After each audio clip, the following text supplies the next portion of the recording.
Gun violence is on the minds of many people around the country, including here in our state.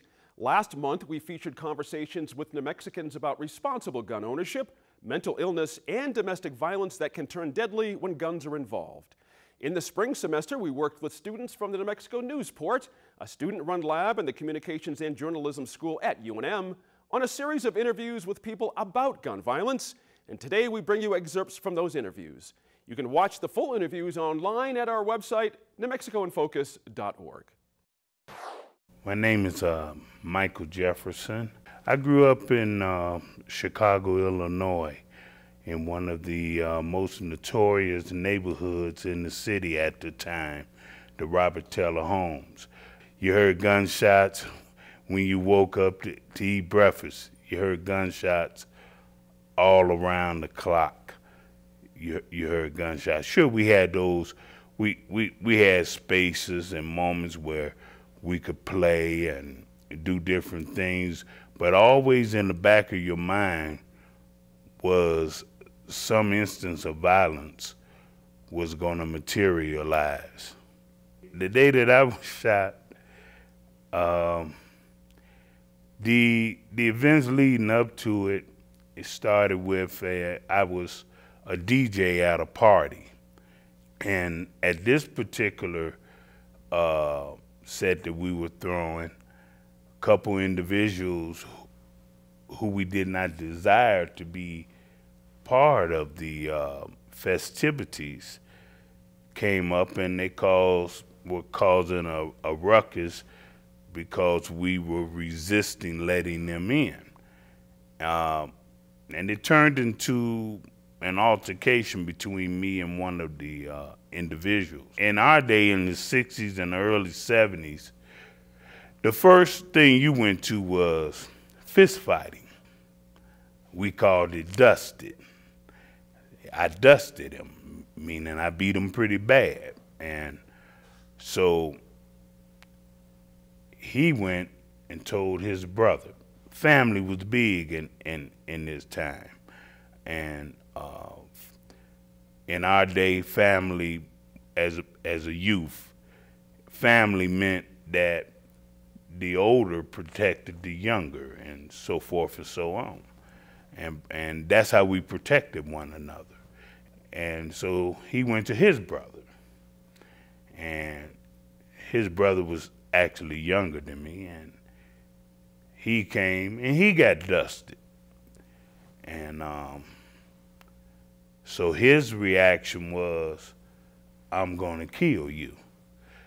So a few days after the fight, I approached the individual and I tried to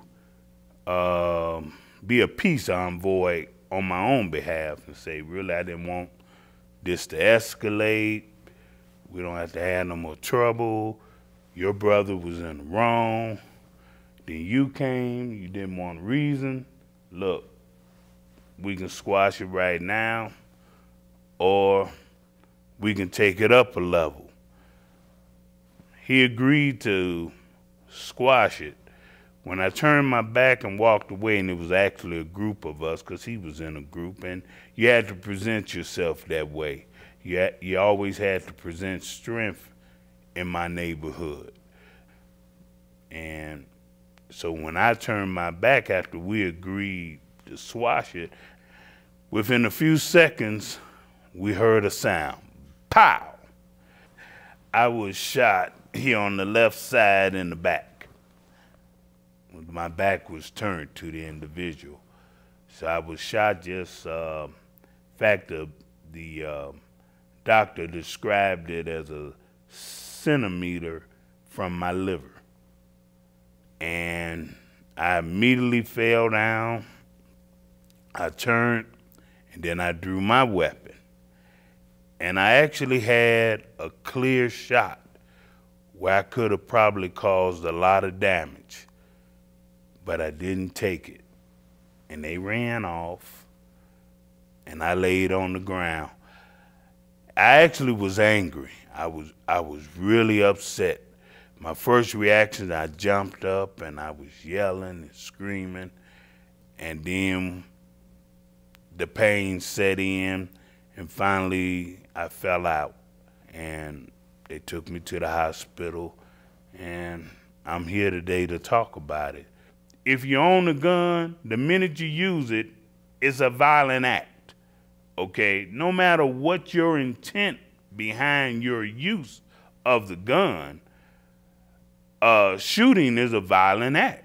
Shooting at somebody, even brandishing a weapon is a violent act. When I pull a weapon, it says you have two choices.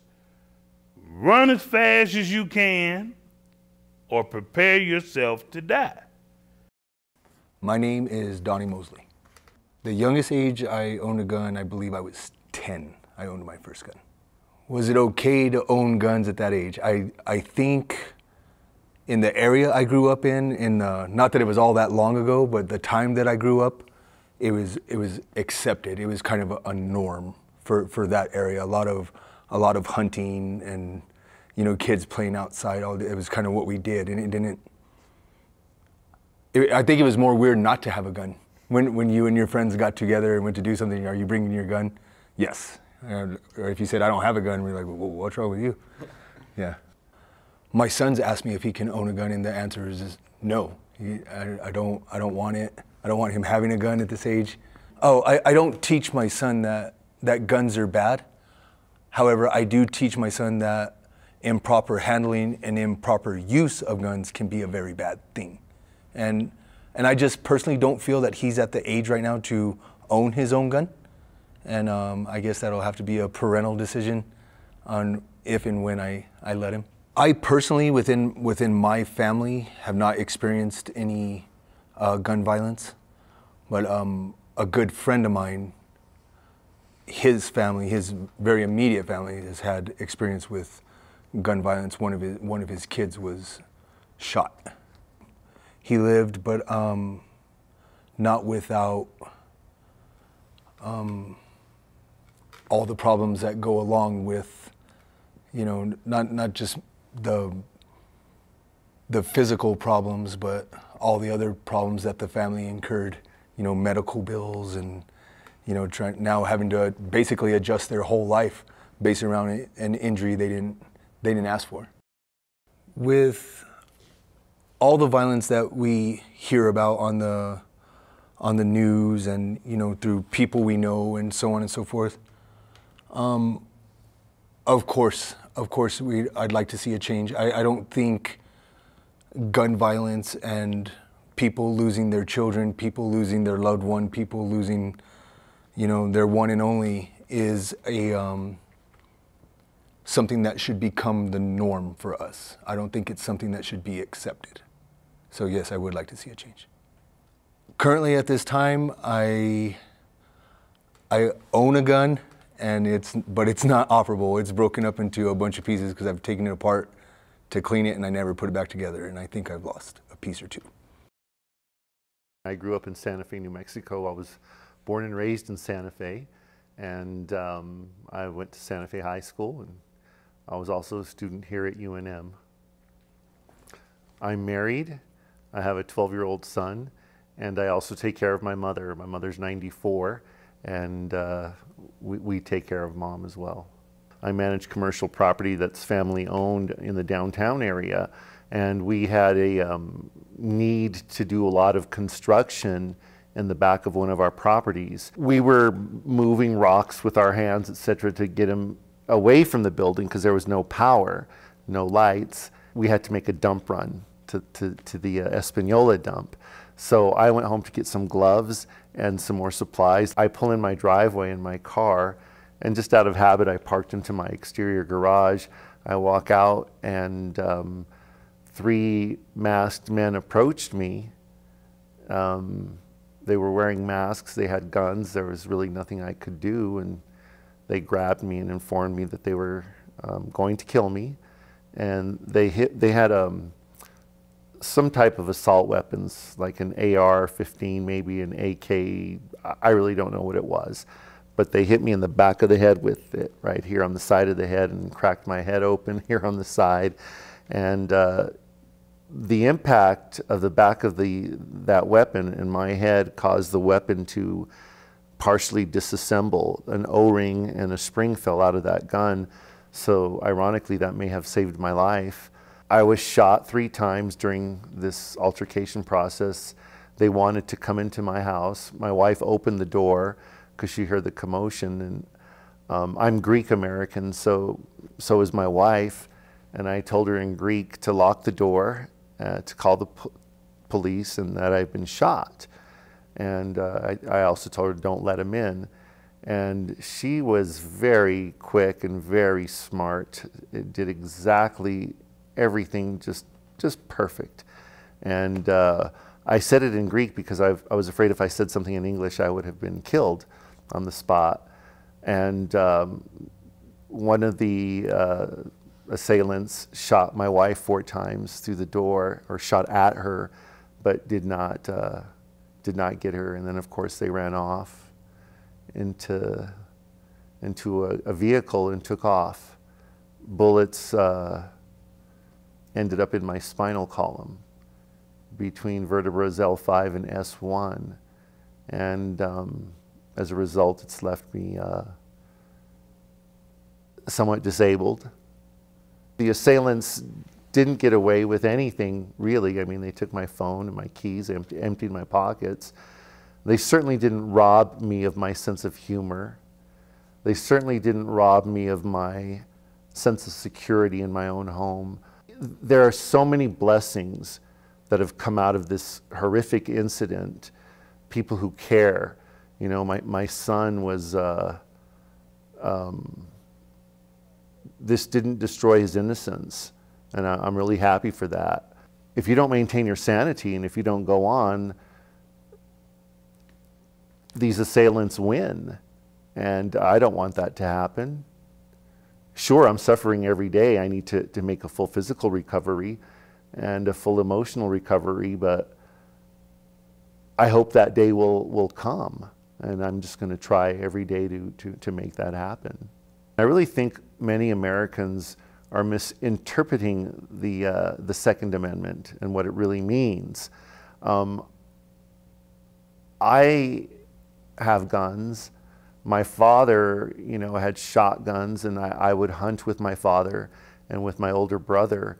And I certainly am not against people who are qualified having weapons or having guns, but the need for assault weapons to hunt is just not, it's just ridiculous. Jaquise was out here with my mom and my dad, and he was going to school to Sandia for a better education-wise. So, you know, as us being parents, we look, you know, want our kids to have the best. So he was going to school at Sandia.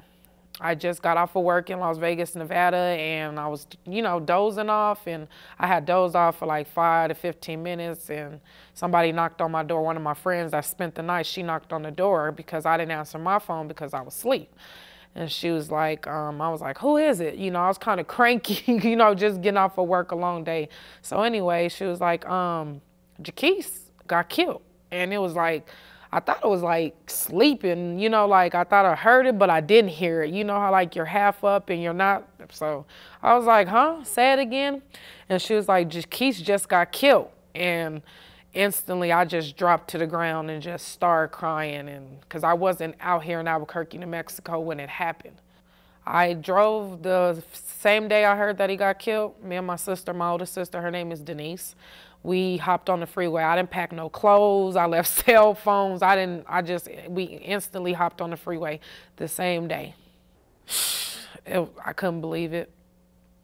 I just got off the phone with him and I was like, I could not believe we cried the whole 8 hours, because it takes 8 hours from Las Vegas to Albuquerque, and I just cried and cried. I was driving. I had to pull over because my eyelash glue was getting, you know, all wet, so I had to pull over to, you know, calm down, but I couldn't believe it. Like, he was 17, and I was like, his life was just beginning. The first day I got here, you know, I just went in his room, you know, my mom's house. I went in his room. I laid on, because he had all his tennis shoes like lined up, and I just fell on the ground and I just laid on top of his tennis shoes and I just started crying. I stayed in his room like all that day. Like, I couldn't believe it. Like, it was just devastating. I didn't want to talk to nobody. I just cried till I couldn't cry no more. As he was, you know, being raised and growing up as a little boy, I never allowed him to get a toy gun. It was just my instinct. I just didn't want him to play, even with a water gun. I just didn't like guns, period. Because like I said, I didn't want him to grow up to want to like guns. You know, most kids that like guns at the age that they are little, they grow up to want to like guns, and I didn't want that. So he was mad, but he wasn't allowed. I'll fall asleep and I'll wake up in the middle of the night crying, and I can't go back to sleep. Or it's been sometimes to where I have stayed up for days and, you know, I just can't sleep, I can't eat, you know. So yeah, it's very difficult. You know, losing a child, you know, I would prefer my son to, you know, bury me. I never thought that at the age that he was that I would be burying my son. So I found a spiritual counselor. I don't know if it'll work for everybody else, but me, my soul, and, you know, it's hurting, you know, deep down inside. So I found a spiritual counselor, and I go to her every Tuesday, and I stay with her for about like an hour or two, and we talk about it, you know, and I feel like feel better after, you know, I release, I cry, you know, and I get through seeing her. But as far as that, just keep faith. Just pray. Like, because without praying, without my faith, I don't know where I'll be right now. My name is John Bow. I'm an engineer. I grew up mostly in Cedar Rapids, Iowa. I was born in Detroit, Michigan. When I was growing up, guns weren't a huge part of our family, but they appeared as toys, obviously. Back in the 60s, we all played, you know, cowboys and Indians. On TV, there were a lot, you know, cowboy and Indian shows were all the rage still at that point in time. And I, you know, when I look back at Christmas pictures, I've got my 6 guns on holsters, and I remember we played a lot of gun games, and we're constantly, you know, shooting each other. And at a certain point, I got a BB gun as a gift. It must have been, I was trying to remember when that would have been. It probably would have been 9 or 10 years old. My experience with the BB gun was. Well, I have to say, at first I loved it. From what I can remember, I remember shooting targets with it and getting seriously into target shooting, mostly in the backyard. I don't think I ever took it away from the house, but it all came to a crashing end when my dad had a radio tower in our backyard, and there was an antenna at the top about 50 feet high. And so I got it, and there were birds nesting up at the top, and so I used them as targets sometimes. And one day I was successful and hit one, and it fell on the ground in front of me, and that really just changed my whole attitude about guns. And you know, once I saw what I did, my conscience just haunted me for, I don't know, a long time. I hated it. When I was almost 19 years old, this is July '71, I was living in a small house in Cedar Rapids by myself. The band that I was in practiced in the house, and its equipment and operations took over most of the house. One morning, shortly before sunrise, I was awakened by a really loud rapping on the door. And as soon as it woke me up, my body just froze in fear. I could feel, my body just knew something bad awaited me. And I decided to go face it. And so I went over to the door and pulled back the curtain, and there was a guy standing outside. It was light enough I could recognize him. He had been there a month or so before and was trying to sell me a guitar that he had stolen, and I wasn't interested then. And so I don't know if I said anything, but anyway, he said, "Hey, I have another guitar I want to show you." And I said, "I'm not interested, you know, leave me alone." And he said, "No, I really want you to see this." And I said, you know, reaffirmed that I'm not interested. And he pulled a rifle out from behind his back and pointed it at me. And he said, "Open the door, you bleeper, or I'll blow your head off." And so I started fumbling with the with the deadbolt, and as I did so, and I couldn't even work the bolt to open the lock. And as I was doing that, he was screaming at me, and then I saw 4 other guys come into the picture behind him, and they all had guns. And so I really lost it there. And so they got impatient and they started kicking at the door, and so I just moved away from the door and they kicked it down. One of them went into where the band was practicing and came back with a roll of speaker wire and tied my hands to my feet so that I couldn't move. So I was lying face down on the floor. And